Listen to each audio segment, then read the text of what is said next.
Narcissist father को लगता है कि उसका जो सन है, बेटा है, वो बिल्कुल उसकी उसी की तरह ठरकी है, उसी की तरह मतलब अय्यासबाज है, उसी की तरह मतलब यूज़ एंड थ्रो करने वाला है, जो जैसा नार्सिसिस्ट फादर ने अपने लाइफ में किया है, बिल्कुल वो अपने बेटे को भी वैसा ही समझता है। लेकिन एक्चुअली में उसको बहुत ट्रिगर मिलता है नार्सिसिस्ट फादर को अपने ही बेटे से। वो ट्रिगर इसलिए मिलता है क्योंकि वो उसकी तरह नहीं होता, उसकी तरह ठरकी अय्यासबाज नहीं होता, मल्टीपल पार्टनर चेंज करने वाला ये नहीं होता, यूज़ एंड थ्रो करने वाला नहीं होता। तो ऐसा सिचुएशन में जो नार्सिसिस्ट फादर होता है उसको लगता है कि ये मेरे इशारों पे क्यों नहीं चल रहा है, वो मैं इसे कंट्रोल क्यों नहीं कर पा रहा हूँ। जब मेरी अवेकनिंग हुई थी तो अवेकनिंग की जर्नी में हमें एक के बाद जब हम अवेकनिंग की जर्नी में आते हैं तो हमें एक के बाद एक न्यू रियलिटी चेंज कराई जाती है। और इनिशियल जो रियलिटी चेंज होता है वो हमारे उन जगहों पे ले जाया जाता है जहाँ से हमें ट्रॉमा मिला है। तो मुझे मेरे ग्रैंडफ़ादर, ग्रैंडमदर जहाँ रहते थे उस जगह पे ले गया गया। मैं उस जगह पे गया, वहाँ पे लगभग 2 ढाई महीने रहा। तो वहाँ से 2 ढाई महीने रहने के बाद मैं अब वहाँ इरिटेट हो चुका था। इरिटेट इसलिए हो चुका था कि मेरा वहाँ रहने का जो मकसद था, जो डिवाइनली मकसद था, वो पूरा हो चुका था। तो मैं अब वापस आना चाह रहा था अपने घर वापस मदर के पास। तो मेरे जो नार्सिसिस्ट फादर है वो आने नहीं दे रहे थे। उन्होंने मुझे रोकने के लिए एक स्ट्रैटेजी का यूज़ किया। उन्होंने जहाँ पे वो रहते थे, वहाँ पे कोई एक लड़की थी, उसको मेरी तरफ इंक्लिनेशन के लिए बोला गया कि तुम उससे बात करो, उसके साथ घूमो-फिरो। मतलब ऐसा इसलिए किया गया कि मैं उस लड़की की तरफ अट्रैक्ट हो जाऊँ, इवन अट्रैक्ट हो जाऊँ, रिलेशनशिप में आ जाऊँ, इंटीमेट हो जाऊँ, इस तरीके से मतलब मुझे वहाँ पे बाँध लिया जाए इस स्ट्रैटेजी के थ्रू। लेकिन ये स्ट्रैटेजी कामयाब नहीं हुआ। ऐसा नहीं कि मैं उस लड़की के साथ बात नहीं किया, घुमा नहीं, फिरा नहीं, लेकिन वो बस एक कैज़ुअल फ्रेंड की तरह था। मतलब मुझे सिर्फ़ ये लग रहा था कि मेरे नार्सिसिस्ट फादर ने बोला है कि हाँ, इससे बस एक नॉर्मल फ्रेंडशिप रखना है, ये ऑफ़िस में काम करती है तो बस इसके साथ बस नॉर्मल रहना है। मुझे ये नहीं पता था कि उसके पीछे का ये स्ट्रैटेजी है।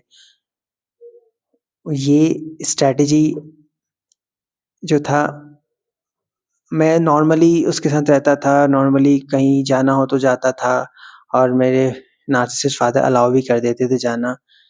ये चीज़ बहुत ही शॉकिंग, बहुत ही अजीब-सा लगा। लेकिन जब मैं पूरी तरह से ये सारा प्रोसेस हो गया, जब मैं वहाँ से घर लौट गया, तो घर लौटने के कुछ टाइम के बाद मतलब मुझे ये सब कुछ रियलाइज़ हुआ। और तो हम उस पॉइंट पे थे कि जब वहाँ पे थे तो ये सारी चीज़ें हो रही थी मेरे साथ। तो नार्सिसिस्ट फादर ने ऐसा स्ट्रैटेजी यूज़ क्यों किया? क्योंकि उन्हें लगता था कि मैं बिल्कुल उसी की तरह हूँ, इसलिए उन्होंने ये स्ट्रैटेजी यूज़ किया। ये स्ट्रैटेजी मुझे फँसाने के लिए कि मैं उधर ही रह जाऊँ, मैं अपने मदर साइड या अपने घर ना जाऊँ। वहीं रह जाऊँगा तो ज़्यादा अच्छा से वो मेरे पे कंट्रोल कर पाएँगे, क्योंकि मदर के साथ जब मैं रहता था तो मुझ पे उतना ज़्यादा कंट्रोल नहीं कर पाते थे मेरे नार्सिसिस्ट फादर। तो ये प्लानिंग प्लॉटिंग की गई थी पूरी तरीके से ताकि मैं वहाँ रह जाऊँ। तो इसी से आप समझ सकते हैं कि जो एक नार्सिसिस्ट मैन होता है, नार्सिसिस्ट फादर होता है, वो आपको कंट्रोल करने के लिए, आपको अपना गुलाम बनाए रखने के लिए किस हद तक गिर सकता है, किस हद तक जा सकता है। मतलब दुनिया की जितनी भी नेगेटिव स्ट्रैटेजी है वो सब आप ही के ऊपर लगाएगा। दुनिया की जितनी भी टॉक्सिसिटी है, जितनी भी अ, हार्श करने वाली चीज़ें, ह्यूमिलिएट करने वाली चीज़ें, वो सब आप पे लगाया जाएगा, डायरेक्टली, इनडायरेक्टली, हर तरीके से। तो ये सब नार्सिसिस्ट फादर का एक पहचान होता है, वो आपकी लाइफ में ये सब कुछ इसलिए कर पाते हैं क्योंकि वो आपके हर मूवमेंट पे बारीकी से नज़र रखते हैं। इन्होंने पूरी ज़िंदगी यही किया ही होता है, क्योंकि नार्सिसिस्ट लोग अपना प्रे, अपना शिकार ढूँढने के लिए भी अपने चारों तरफ बहुत ही पैनी नज़र रखते हैं ताकि वो शिकार को ढूँढ सके। तो ये वही चीज़ करते हैं, अपने ही घर में, अपने ही बेटे के साथ, अपने ही बच्चों के साथ। तो ये स्ट्रैटेजी मुझे जो वो किया, जो मेरे नार्सिसिस्ट फादर कर रहे थे, वो मैं उस वक़्त तो नहीं समझ पाया, लेकिन ये मुझे बाद में समझ में आया। तो कहने का मेरा मतलब ये है कि जब मैं उसके इस स्ट्रैटेजी में नहीं फँसा, तो नार्सिसिस्ट फादर शॉक्ड हो गए कि एक जवान लड़का है, जिसके सामने ईज़िली एक लड़की मिली है, फिर भी ये उस लड़की की तरफ इंक्लाइंड नहीं हो रहा है, फिसल नहीं रहा है, सेक्सुअली अट्रैक्ट नहीं हो रहा है। ये कैसे हो रहा है? ये बहुत ही नार्सिसिस्ट फादर के लिए बहुत सरप्राइज़िंग बात थी ये। और वो इस सरप्राइज़िंग बात थी, वो शॉक्ड हो गए कि हाउ इज़ इट पॉसिबल, ये कैसे पॉसिबल हो सकता है? तो वो जो शॉक था ना, वो शॉक मैंने 1-2 बार पकड़ लिया।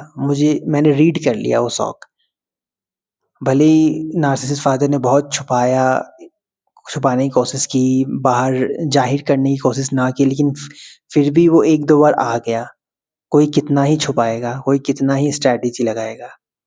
अगर डिवाइन आपके पीछे है, वो डिवाइन के अकॉर्डिंग किया हुआ, मैं खुद से नहीं गया था, मेरी कोई इच्छा नहीं थी जाने की। वो डिवाइनली गाइडेड था कि मुझे वहाँ जाना था, क्योंकि वहाँ से जो मुझे ट्रॉमा मिले थे, वो मुझे रिलीज़ करना था।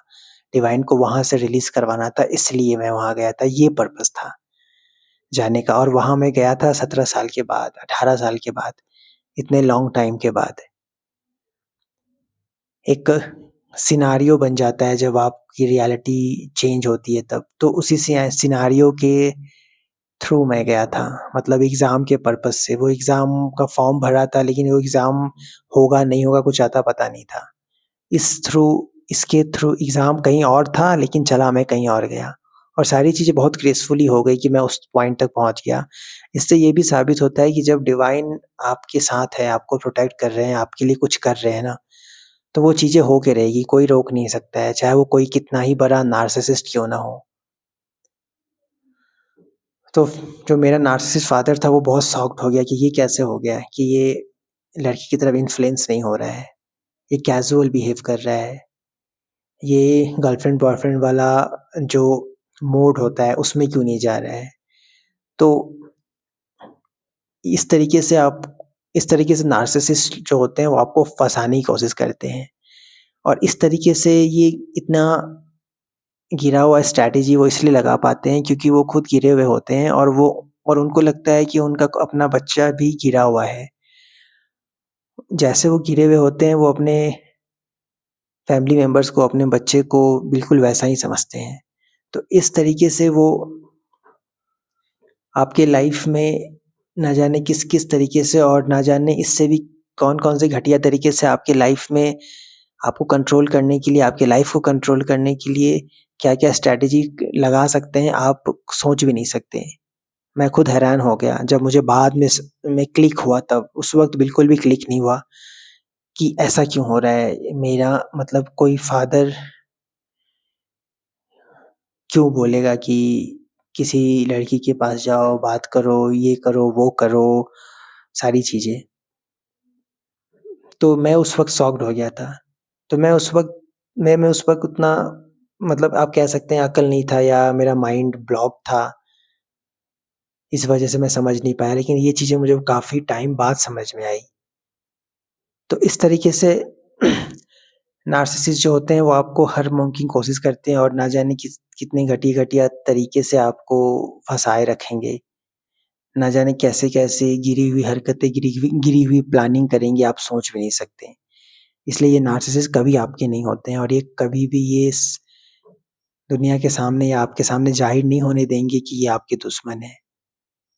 ये बिल्कुल दीमक की तरह होते हैं, जो अंदर से खाते जाते हैं और आपको पता भी नहीं चलेगा कि आपको खा गए हैं और आप खोखले हो चुके हो।